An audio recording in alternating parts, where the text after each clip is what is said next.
Welcome to the Sanctions Age, the podcast that explores how sanctions are changing the world. My name is Esfandyar Batmanghelidj. Today's show is about the challenges of peacebuilding in countries targeted by sanctions. Increasingly, sanctions are being imposed in response to wars, such as the Russian invasion of Ukraine. And, as my guest today has written, sanctions targets may understand economic penalties as hostile acts, seeing them as part of military campaigns or a prelude to war. But sanctions, like wars, are not meant to last forever. And when diplomatic negotiations bring a conflict to an end, it may be time to lift sanctions imposed in response to that conflict. Unfortunately, sanctions can be difficult to lift, and they have lingering effects that make it harder to build a durable peace after conflict. My guest today is Delaney Simon, whose research has focused on the effects of sanctions on peacebuilding. Delaney is a senior analyst at the International Crisis Group, where she leads the group's research on sanctions. She is the author of a report published last year titled Sanctions, Peacemaking and Reform, Recommendations for U.S. Policymakers. Before joining Crisis Group, she worked for the United Nations in Afghanistan, Lebanon, and Yemen. Delaney, thanks for coming onto the show. Thanks for having me. So let's start with the big picture here. Your research is in many ways responding to this dramatic increase in the U.S. use of sanctions. 1/3 of all of the individuals and companies that have been sanctioned by the U.S. have been sanctioned by the Biden administration. It's a really staggering trend. It is a staggering trend, but it's a trend that's been on an upward trajectory for the past 20 plus years. Sanctions use by the United States really grew massively in the aftermath of 9/11. But today we're seeing sanctions as sort of a favorite tool of the Biden administration. Biden has used sanctions at an annual rate that's 3 times that of the Obama administration and twice that of the Trump administration. And we're seeing sanctions being used across the world for every crisis. It's a big feature of America's response to Russia's invasion of Ukraine. Even recently, we've seen additional sanctions on Hamas, which was the most sanctioned, one of the most sanctioned armed groups in the world. And we saw after October 7th more sanctions on that group. And recently, we saw sanctions on Israeli settlers in the West Bank. And we see sanctions being used by the United States all over the world: Myanmar, Congo, Sudan, you name it. It's a real key tool in the American foreign policy toolkit. So to be fair to Biden, there has been a lot of things he's had to respond to around the world. Obviously, the Russian invasion of Ukraine, but a whole spate of other kind of crises and human rights violations. Even so, it's pretty clear that sanctions have become the go-to foreign policy tool for officials in Washington. Why is that? What is it about these measures that are so appealing? I think part of the reason is that it's sort of this readily available tool for a foreign policymaker. Sanctions are more attractive to American policymakers than military interventions for obvious reasons. I think when a policymaker has a tool like this at his or her disposal, it's attractive to use. We don't have these are intractable problems that are happening all over the world, and being able to use a punitive measure that's easily put into place is very attractive. What are the sanctions trying to achieve in that, obviously it's such a wide range of crises that you're responding to? What are the goals usually of these measures? I've been looking at the ways that sanctions are used in conflict environments, and I've sort of identified in 4 major ways by the United States. The first way is to restrict resources of an armed actor, a terrorist group, a foreign leader, to make it difficult for them to be able to use weapons or to use money to fuel their bad actions. Mm-hmm. Another way is to address abuses. So sanctioning a human rights someone who is inflicting human rights abuses. For instance, sanctions on a warlord, or sanctions on, let's say, a leader who's gone rogue. Another way that sanctions are used in conflict settings is to change the cost-benefit analysis of conflict parties. So, if I sanction you, maybe you'll stop doing the action that you're doing that I think is bad. And then another way that sanctions have been used in conflict settings is to push negotiations forward. So I'm going to sanction you, Yar, and hopefully that means when we sit down at the negotiation table, you'll be able to give more, you'll be willing to come to the negotiation table because you want the sanctions to be lifted. So we're talking a lot about sanctions and how they relate to these conflicts and the sort of decision-making of actors in those conflicts. And this kind of relates back to the somewhat surprising fact that Crisis Group is now looking at sanctions policy as something that it's interested in. Crisis Group historically has been an organization kind of devoted to understanding the drivers of armed conflict and trying to prevent conflicts from breaking out. What was it that kind of made you and your colleagues decide that, Crisis Group wanted to weigh in on the sanctions debate? Yeah, so we're a conflict prevention organization, and we spend our time in the field looking at what's happening on the ground, what the dynamics are in wars, and what can be done by policymakers, by armed groups, by others to stop wars, to mitigate the harms that wars are causing. We've written about sanctions for years because we've been writing about conflicts where sanctions play a role for years. We've been writing about Sudan for years and Iran for years and other places. But we wanted to have a sort of broad look at sanctions policy specifically because we started to notice at Crisis Group that almost all the conflicts that we were working on had sanctions play a role in some sort of way. And so I spent a lot of time with my colleagues across the organization looking at how sanctions are playing out in the various conflicts that they follow. So looking at how sanctions are affecting Iran and Iran policy, how sanctions are affecting the discussion in Mali, how sanctions are affecting the conflict dynamics in Colombia. And it turned out after having all of these conversations that we actually had a lot to say about how sanctions affect conflicts, how sanctions can be used to end wars, and how sometimes sanctions are preventing the kind of conflict resolution that we're calling for in our work. So getting a broad view of sanctions policy obviously starts with talking to people in Washington. Your research project took a couple years to complete, but I think you started the interviews for The View from Washington shortly after Biden came into office. Who were you talking to in the administration at the time, and what were they telling you in those sort of first months of the administration? Yeah, so it was really important to me and to my colleagues to understand all sides of this debate. So I wanted to see how U.S. policymakers were thinking about sanctions, but I also wanted to see how people on the ground at the sort of downrange end of the sanctions use were seeing them as well. When I went to Washington, I tried to speak to as many people as I could who were involved in sanctions policy. So people in government, Treasury, state, people at the NSC, the National Security Council. But I also wanted to talk to members of Congress and their offices who play a big role in sanctions policy development and checking on the way that the White House and the Biden administration uses sanctions. I also tried to speak to non-governmental organizations, think tanks, others who are involved in this debate, and also to financial institutions who are sort of the foot soldiers of sanctions implementation. And, I remember that there was a fair bit of optimism in those first few months of the Biden administration because a lot of the folks that were going back into the administration had written publicly during the Trump years about their concerns around overuse of sanctions and using sanctions without clear goals. And it seemed like when they were back in office, they would have a chance to maybe reform some aspects of U.S. sanctions policy in order to make the tool more effective and maybe minimize humanitarian harms.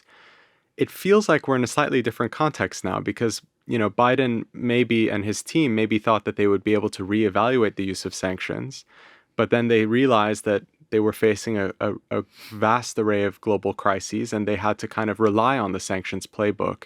How do you see the context now compared to, let's say, 2021? And is there still room to talk about kind of making sanctions more effective in the way that you were at the outset of the project?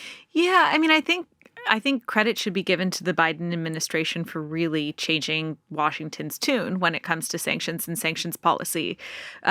Pretty soon into Biden's term, his administration produced this review, this Treasury review of U.S. sanctions. And the review itself, while it was short and it was criticized by some sanctions experts for being too short, it really read out and wrote down the lessons learned that many sanctions experts had been banging on about for years and years and years. And so lessons like sanctions should be, where possible, coordinated with partners. Sanctions should be part of an overall policy strategy, not a policy in and of themselves. That was all contained in the Treasury sanctions strategy. And then after that, the Biden administration took some really important steps to mitigating the negative consequences of sanctions, what they call unintended consequences of sanctions. And so they shepherded a resolution at the United Nations that protected humanitarian delivery in the context of sanctions. They made some steps in Washington to reflect that UN resolution in U.S. legislation. And I've really witnessed a change in tune, certainly from the Trump administration, but also in the past by the Biden administration, of recognizing that sanctions have humanitarian impacts, have other unintended consequences, and thinking through ways to make sanctions less harmful to those they don't intend to harm, but also trying to make them more effective and adopt lessons learned. Now, saying that, we talked earlier at the beginning of this discussion about how much of a surge we've seen in sanctions use. Obviously, a lot of that is because of Russia's war in Ukraine and sanctions forming such a major part of U.S. strategy to deter Russia's invasion and to address the military outcomes there. But I think we have seen a different kind of approach to sanctions. But look, it's difficult. Like I said before, I think there's this idea in Washington that sanctions should only be used when it's really necessary, when we really have to. But as someone said to me in my research, there are a lot of have tos. Yeah. And it's becoming complicated, I think, to balance both the reforms on the one hand that the Biden administration has made and that it should be applauded for, and this real increasing use and growing complexity of sanctions on the other hand. Sometimes I'm concerned that the growing complexity makes it difficult for the reforms to be as effective as we had hoped that they would be. Almost like we're not, the pace at which we're learning about the problems we need to alleviate is not keeping up with the sort of the scale of the sanctions program as it's sort of unfolding. Sure. I mean, one of the things that I learned in my research, and sanctions scholars have been saying this for years and years and years, is that it's really difficult for sanctions to be effective if you haven't defined what effectiveness is. And I've been saying how important it is in conflict settings for the Biden administration and for governments around the world when they sanction to say, this is the reason why, this is the foreign policy objective why that is necessitated us using sanctions. And these are the criteria that the sanctions target will have to take for those sanctions to be removed. And we're going to assess those criteria and assess what the sanctions target has done and assess whether the sanctions have been effective in fulfilling the goals that we set out. And if they're not, we're going to recalibrate. The problem is that whole process doesn't really happen right now.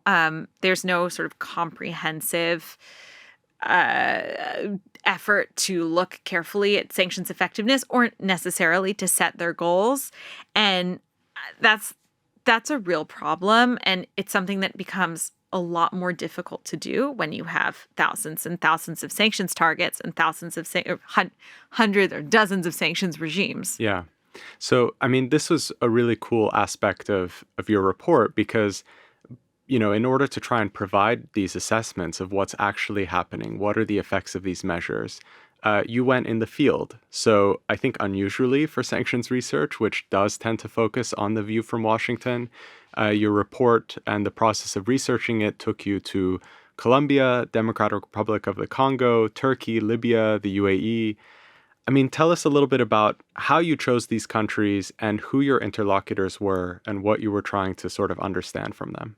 Look, I think it's really important when we're looking at the effectiveness of foreign policy to understand the impacts on the ground.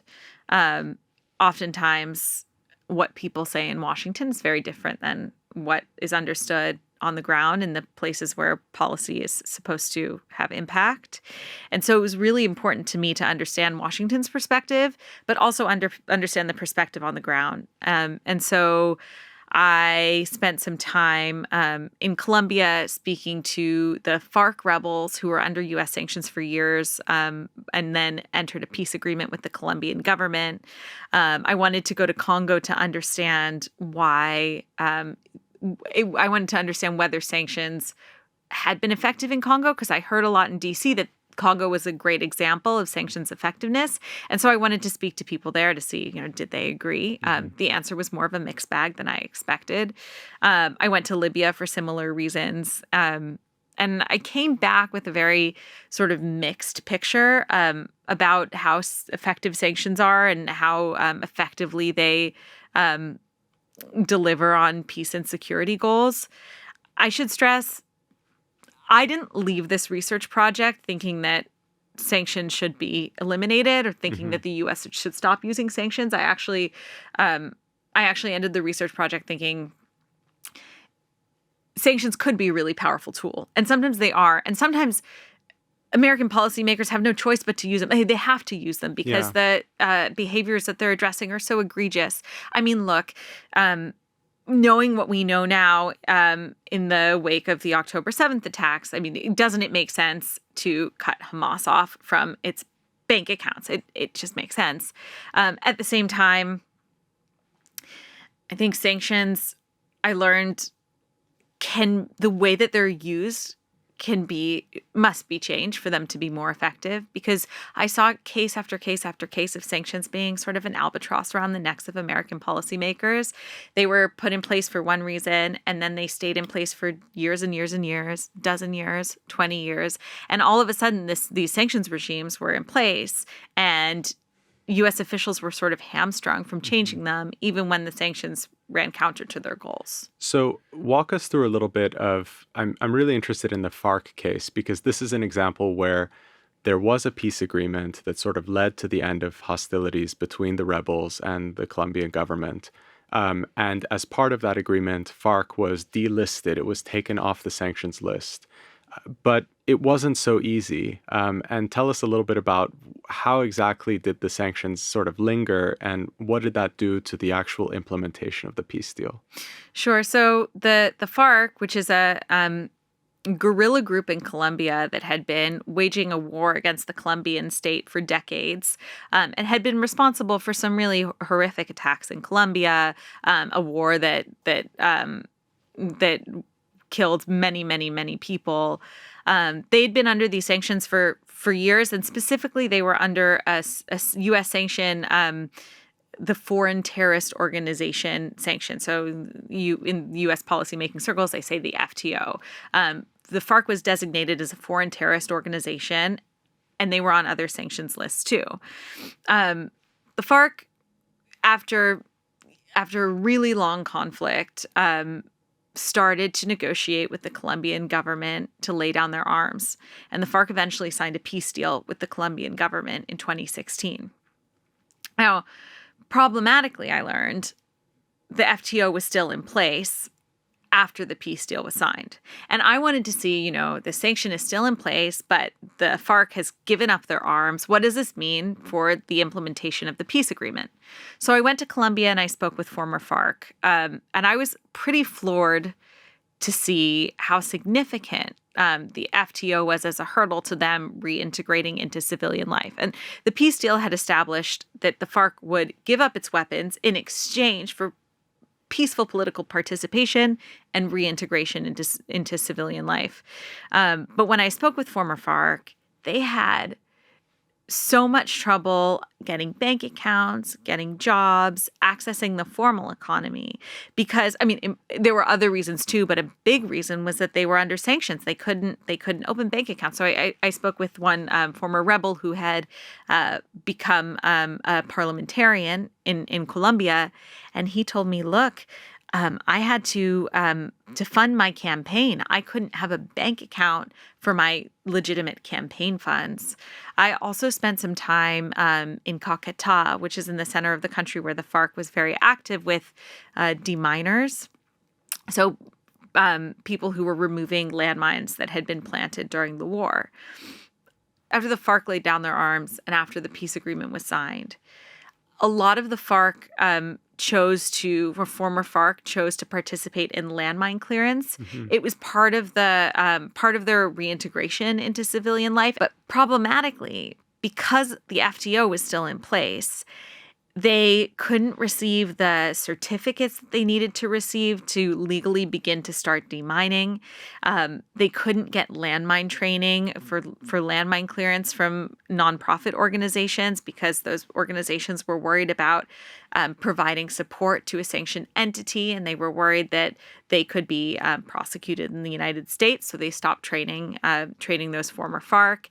And when I spoke to people who were supposed to be involved in these demining activities, they told me they waited for years to be able to start demining. And as they were waiting for their certificates, waiting to be trained, several of the people who'd signed up alongside them left the project. They became demoralized. They started thinking, where are the peace dividends? We've given up our arms, but here we are just sitting around this site waiting to clear mines.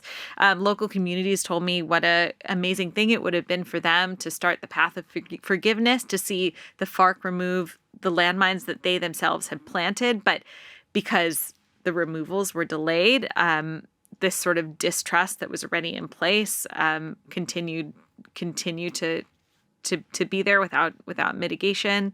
And so I felt like at the end of this, what seemed to be such a legalistic issue had really real world implications.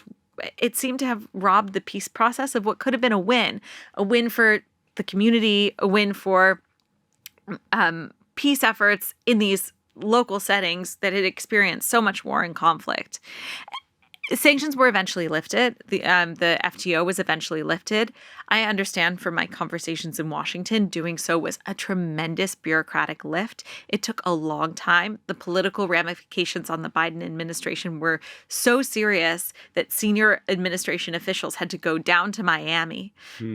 Federal officials had to go down to Miami to speak with local communities because it becomes such an intense domestic political issue and what was then a swing state. Nonetheless, the sanction was lifted. That the FARC were delisted from the FTO list of former FARC. But the lift was so serious that it made me realize how important it is to have a system in place so that when the U.S. supports, let's say, a peace deal, its sanctions policy doesn't get in the way of its implementation. And I think what's really interesting about that story is that it really illustrates that peace building is about more than the actions of the parties that were formerly in the armed conflict, and that actually you have the NGOs you mentioned that were involved in demining, you have the UN system, you have even mundane businesses like banks play an important role in this process of sort of reintegrating groups that were on one side of an armed conflict into sort of civilian life. So it seems like part of the challenge here for U.S. policymakers is accounting for the impacts of their sanctions on this kind of patchwork of different companies and organizations that are central to peace building. Yeah, I think that's a good point. And I was thinking as you were saying that of something that one former FARC member told me.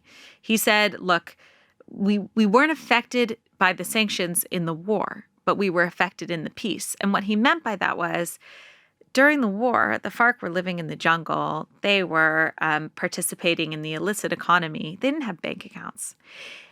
After the war, when they laid down their weapons, it was time for them to join the licit economy. That was part of the deal. And they all of a sudden they couldn't. And so when we think about peace building, you have to say, like, what's a peace dividend? What's an armed group going to get if they give up their arms? They don't have an incentive to give up their arms if they're just going to languish and do nothing. But if their incentive is that they can sort of participate in society, that they could be economically productive, they're much more willing to lay down their arms.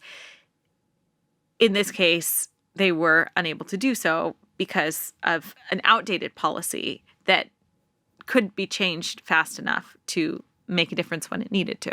And presumably that would have a bearing on whether armed groups think that the peace deal is a good deal, if it's credible, is it something that they will actually get the benefit from? And last year, you gave testimony to U.S. lawmakers in a hearing on sanctions, and you made a really good point that I'll quote. You explained that, quote, sanctions can be too difficult to durably lift, making them less effective as a source of negotiating leverage.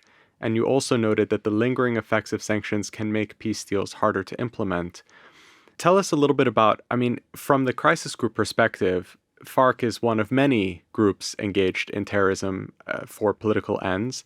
They presumably are all sort of seeking a kind of negotiated outcome that's going to achieve something for them in terms of giving them either greater political power or greater economic power within a given political system if they are going to make that deal. What happens if these groups come to believe that, making that deal isn't maybe worth it because the sanctions relief isn't going to materialize? It's a really big problem when we talk about U.S. sanctions policy. If I'm an armed group or I'm a antagonist to the United States and I'm in a negotiation, I'm much more likely to make concessions if my big ask, which is often sanctions relief, is delivered upon. But these days, conflict parties don't always think, and often for good reason, that the relief that they want will be credibly delivered or durably delivered. Take Iran, an example that you know well. Iranian negotiators were they did not believe after Trump pulled out of the Iran nuclear deal, they didn't believe when they were negotiating with the Biden administration to rejoin that sanctions could be credibly lifted again or durably lifted. They said they could sign a deal in which sanctions relief would be promised, and then come another Trump administration, sanctions would be reimposed again. And it's just a shame to see something that really could be a carrot in negotiations be taken away. Another example is that even when sanctions are lifted, and they're lifted for a long time, or they'll be, lifted forever, the effects of sanctions often still linger. And so Sudan is a really good case of that. It took a long time for Sudan to be disentangled from a very serious sanctions web that had been imposed on it over years and years and years in the context of the dictatorship of Bashir. But even when sanctions were lifted, companies were reluctant to engage in Sudan, not just because it was an unstable environment, but because they were worried that sanctions could be imposed again. And my colleagues who work on the Sudan file have told me that this was a real hurdle when the civilian government came into power after the fall of Bashir. They couldn't get this sort of economic engine going in Sudan, and part of the reason was sanctions. And we know what happened. What happened to that administration. Now Sudan is in a terrible place. I'm not saying that that's purely because of poor sanctions policy, but one wishes, one thinks, if we could be revisionist, what if companies had re-engaged in Sudan? Yeah. What if there had been, strong economic infrastructure there? Would we be in a different place there now? So this is exactly the question that I always ask myself about Iran. And interestingly, in the Iran case, one of the concerns of officials was, again, around this terrorism designation of the Iranian Revolutionary Guard Corps, part of the armed forces, the same FTO designation that applied in the case of FARC. But what's interesting for me about the FARC example is that that was a peace deal that largely conformed to what kind of U.S. goals were. In the end, FARC was laying down its arms and the Colombian state was still the Colombian state. But there are cases where you have an outcome in an armed conflict that doesn't conform to what the U.S. Really wanted or envisioned. And one that comes to mind is Afghanistan, where you have the Taliban sort of taking over the country, the U.S. leaving quite abruptly. And then there's this real dilemma for U.S. policymakers because, in a sense, there is the end of a war, maybe not the peace that we had envisioned, but the end of a kind of armed conflict. But the people who seem to have won are the terrorist group that was sanctioned. And so how do you engage there? I mean, when you think about the dilemma of peace building in a world where we do define groups as terrorists, what does the Afghanistan lesson tell us? I mean, how far can the U.S. go in sort of saying we have to continue to isolate a government like that? Yeah, I worked in Afghanistan for many years, so I am sympathetic to the heartbreak that's felt by many U.S. policymakers when we look at how that war ended and what's in place now. And many Afghans. And many Afghans. I mean, as a woman, it's just horrific to see what's happening to women and girls in Afghanistan now, the deprivation of their rights and so on. That said, it is U.S. policy not to contribute to food insecurity, a humanitarian crisis, poor development outcomes. It is U.S. policy for Afghanistan to have economic regeneration now. The problem is Afghanistan is under such intensive sanctions, not new sanctions, by the way, sanctions that were imposed many years ago during the war, that have made it really difficult for humanitarian aid to get into the country, for banks to re-engage. And what you're seeing in places like, what you're seeing in Afghanistan and you're seeing in places like Afghanistan that are heavily sanctioned, is a whole sort of swaths of the economy being debanked. And Afghanistan, by the way, was never, even when I was there, it's not like the United States. It's not like every citizen had a Sure, bank account. yeah. But even so, we've seen the private sector just turn away from Afghanistan in droves.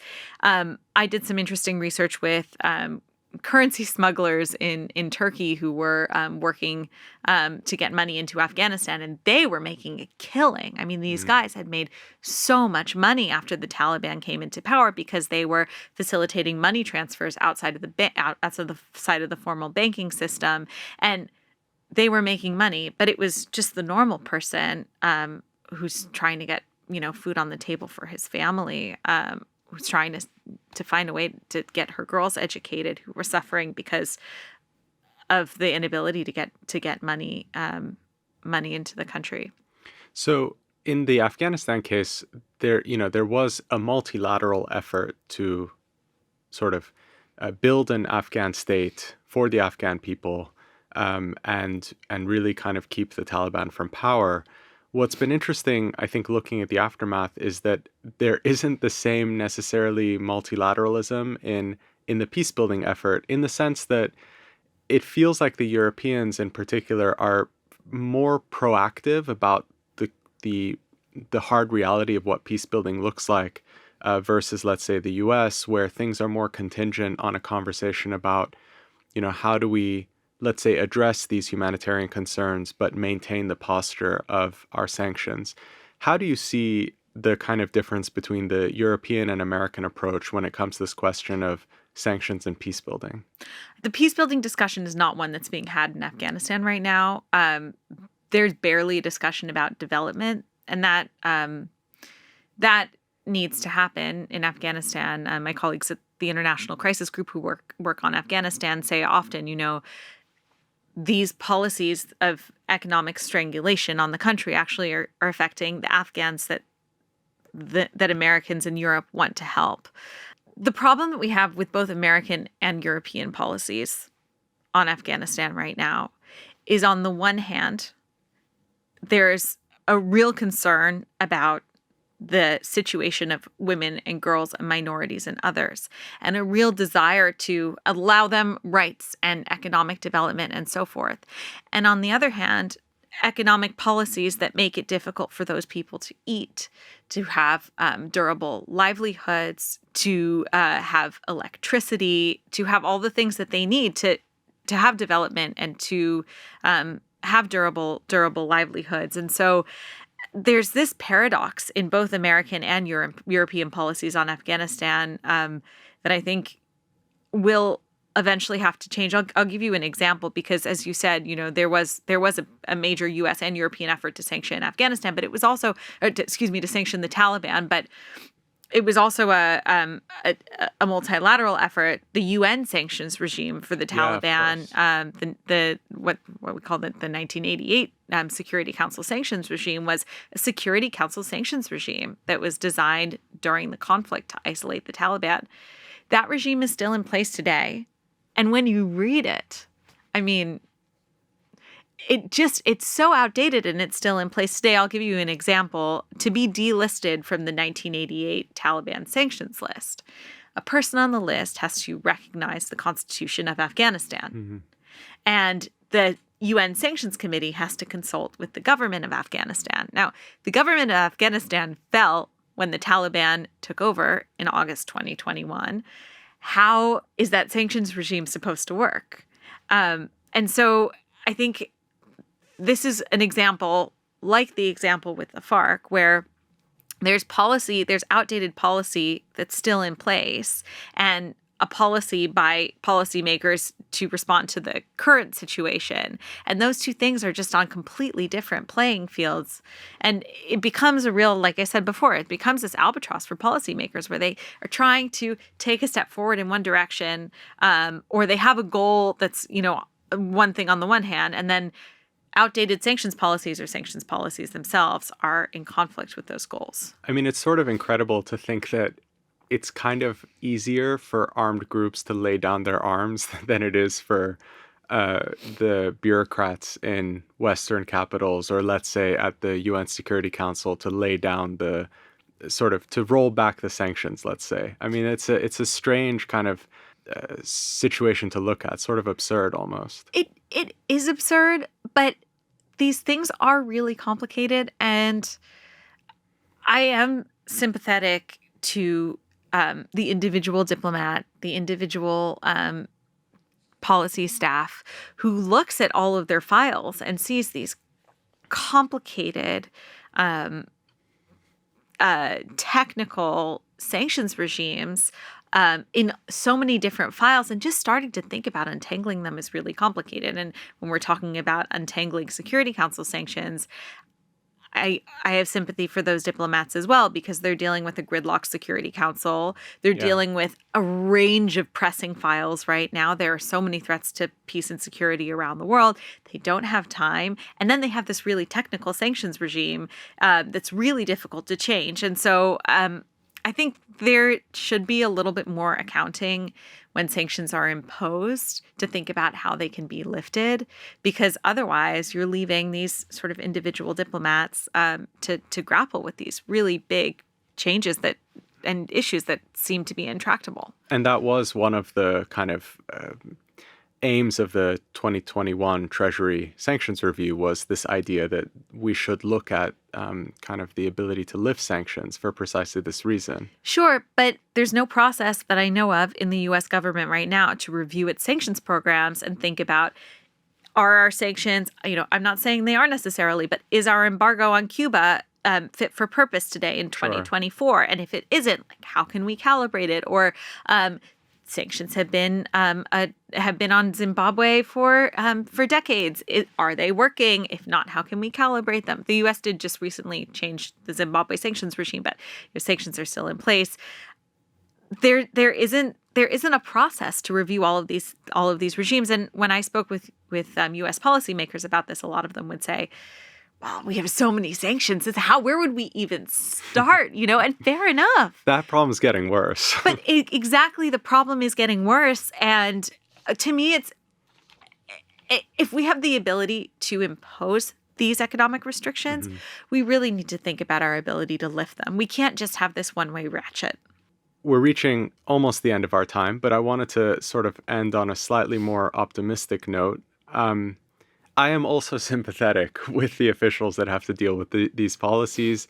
I have the good fortune to speak to a number of them and hear from them their awareness of these problems. I mean, it's not as though, hard-headedly people are applying sanctions, not thinking critically about the challenges that will emerge years from now.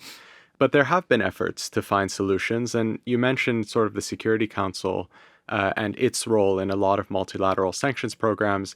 Maybe you can tell us a little bit about 2664, Security Council resolution that was, for a lot of people working on making sanctions more effective, a kind of bright spot in recent years. Yeah, there has been a sea change in how policymakers at the Security Council are thinking about the impacts of their sanctions. For years, humanitarians had been saying to their governments and to the United States and to the Security Council, there are effects of sanctions on the delivery of aid. We are finding it difficult to, for instance, get humanitarian aid into Syria, which is heavily sanctioned, because the humanitarians would say we try to deliver food aid or shelter aid or other items that people need for life-saving assistance in Syria and in other places. But because of issues with money transfers and issues bringing goods into the country and issues with banking, we haven't been able to deliver life-saving need to people who really will die without it. And in December 2022, the Security Council passed a resolution that carved out humanitarian assistance from UN Security Council sanctions regimes. And both the carve out itself and the intention behind it was seen by humanitarians as a massive step forward in helping them deliver aid, because the purpose of UN sanctions was never to cut people who are innocent civilians who are really suffering from conflict, cut them off from assistance. And yet, for a long time, sanctions were making it harder for them to get aid. And so the Security Council resolution was a huge step forward, and well done to members of the Security Council who shepherded through. That's one change. And there are others. There have been efforts over the years to adjust UN Security Council sanctions regimes so that they allow exceptions to travel bans, so that armed groups can come to peace talks without being hindered by a travel ban. There's an ombudsman's office for the counterterrorism sanctions regimes that looks at delistings in exchange for changes in behavior. So there are a lot of innovations happening right now. There are also innovations related to working with the private sector, to consulting with humanitarian organizations and others. So yes, I mean, this shouldn't be all a doom and gloom conversation. There have been some really important reforms, and there need to be more, but that shouldn't mask the importance of what has been done so far. So we end the show by asking all of our guests the same question, and that question is, when did you realize that sanctions were changing the world? Some years ago, I was working as a humanitarian in Yemen, and I was living in the north of the country that was controlled by the Houthi rebels. And at the time, the Trump administration was threatening to list them as a foreign terrorist organization. That's the same listing that the FARC was under that I spoke about. And at first I thought, FTO, I don't know what this means. And I sort of put it aside. And then in my work, I realized what a massive impact that listing would have if it were made on a group that controlled the majority of the population in Yemen, that controlled border crossings, that controlled line ministries in the north of the country. And I realized that it would make a huge difference. It would really negatively impact the humanitarian operation that I was working on that was feeding, at the time, 14 million people in the country. At the same time, the Houthis were really difficult to work with, and were making it really difficult for us to deliver aid to these people. And the war itself was causing the war that, in which the Houthis were protagonists, was making it really difficult for people to live. And so understanding those complicated issues made me think that I wanted to understand sanctions more and understand how the tools could be used more effectively and without potentially really catastrophic consequences like they were to have in Yemen. Ultimately, the Trump administration did make the listing, but the Biden administration, weeks after the Trump administration made the listing, revoked it. Delaney, thank you so much for a fascinating conversation, and really for driving forward this research agenda that does such a good job of looking at the impacts on the ground. It has been a pleasure. Thank you, Yar. I'm Esfandyar Batmanghelidj, and this has been The Sanctions Age. Our show is produced by Spiritland Productions and is supported by a grant from the Halling Center for International Dialogue. Thanks for listening.